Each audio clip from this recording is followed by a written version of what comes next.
नमस्कार, बहुत बहुत स्वागत है आपका। मैं हूं आपके साथ ऋतु गैदवानी। सिविल डिफेंस मॉक ड्रिल कल होने जा रही है। 244 जिलों में युद्ध में बचने की ट्रेनिंग होगी। छत्तीसगढ़ के दुर्ग में होगी मॉक ड्रिल। आपको बता दें, हैदराबाद की विशाखापट्टनम में होगी मॉक ड्रिल। तवांग, चंडीगढ़, पटना में भी मॉक ड्रिल होगी। दिल्ली, अजमेर, पटियाला में भी मॉक ड्रिल होगी।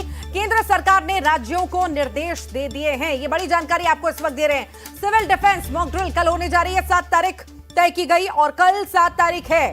कल मॉक ड्रिल होने वाली है। 244 जिलों में युद्ध में बचने की ये ट्रेनिंग होगी। छत्तीसगढ़ का दुर्ग भी इसमें शामिल है। दुर्ग में मॉक ड्रिल होने जा रही है। इसी के साथ साथ और भी कई ऐसे शहर हैं, जैसे हैदराबाद, विशाखापट्टनम में मॉक ड्रिल होगी। तवांग, चंडीगढ़, पटना में भी मॉक ड्रिल होगी। साथ ही साथ दिल्ली, अजमेर, पटियाला में भी मॉक ड्रिल होगी। ये बड़ी जानकारी इस वक्त आपको दे रहे हैं। केंद्र सरकार ने राज्यों को इसके निर्देश भी जारी कर दिए हैं। दुर्ग का अगर हम जिक्र करें तो यहां पर भी मॉक ड्रिल होने जा रही है। लगातार ये सवाल आ रहे थे जहन में कि आखिर कहां पर ये मॉक ड्रिल होगी। 7 तारीख का समय तय किया गया था, 7 तारीख का दिन तय किया गया था, पर ये बार बार सवाल जहन में आ रहा था कि आखिर वो कौन कौन सी जगह होगी और कौन कौन से राज्य या शहर होंगे जहां पर मॉक ड्रिल होगी। तो ये जानकारी आपको दे रहे हैं कि छत्तीसगढ़ के दुर्ग भी, इसमें छत्तीसगढ़ का दुर्ग भी शामिल है जहां पर मॉक ड्रिल होगी। ये कहता है क्या वो अपनी जाति बताता है? मसला ये होगा, मैं कहूंगा मैं हिंदू हूं तो मैं जाति बताऊंगा, क्योंकि जाति तो सिर्फ हिंदुओं में है। सबने कहा ना, जाति सिर्फ हिंदुओं में है, ऐसा कहा, आप भी जानते हैं, और कहीं तो नहीं। तो हिंदू जो होगा वो उसकी जाति पूछी जानी चाहिए। और सहयोगी मिथिलेश हमारे साथ जुड़ रहे हैं। मिथिलेश, मॉक ड्रिल कल होने जा रही है और ये सवाल बार बार आ रहा था कि आखिर कहां पर मॉक ड्रिल होगी। दुर्ग भी इसमें शामिल है। आपके पास क्या कुछ अपडेट है?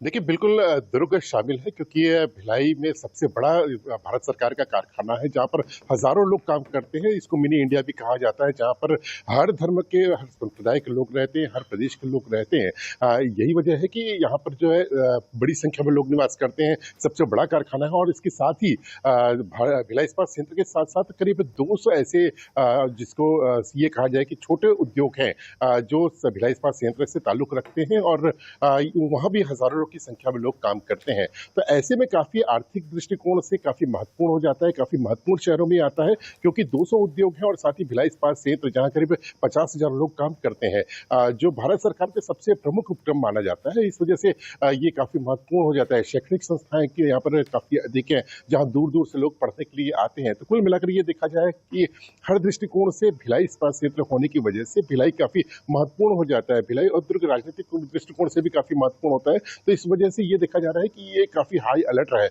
इसके पहले भी भारत पाकिस्तान के युद्ध की बात किया जाए तो यहाँ पर ब्लैकआउट किया गया था। तो निश्चित रूप से ये एक टारगेट में जरूर होता है भिलाई। तो इस वजह से इसको अलर्ट में रखा गया है। जल्दी मॉक ड्रिल की जाएगी और ये इसको किस तरह से सुरक्षित रखना है ये तय किया जाएगा। जी, वाकई मॉक ड्रिल होगी और बहुत महत्वपूर्ण आप जानकारी इस वक्त दे रहे हैं। ये भी कुछ जानकारी समय की, कैसे क्या इसके इंतजाम किए गए होंगे, इस बारे में कुछ जानकारी मिथिलेश? देखिए, अभी प्राथमिक रूप से जानकारी आई है। जल्द ही इसमें पूरे बैठक होगी, उच्चाधिकारी इसमें शामिल होंगे।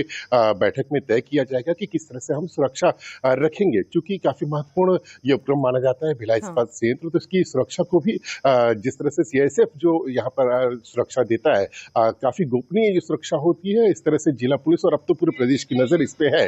तो निश्चित रूप से अब जो है इस पे मॉक ड्रिल किया जाएगा, सुरक्षा के मानक तय किए जाएंगे कि किस तरह से सुरक्षा रखी जाएगी। लेकिन यह जरूर है कि कुछ दिनों के पहले की यदि बात किया जाए तो सीआईएसएफ काफी अलर्ट मोड में है।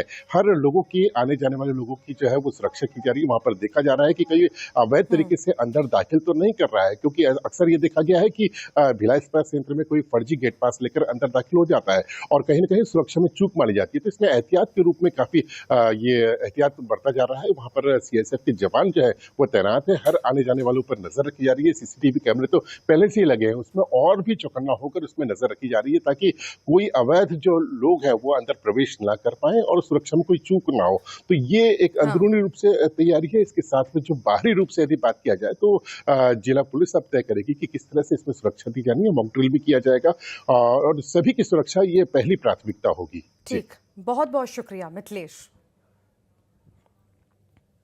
और चलिए आगे बढ़ते हैं। मुरैना का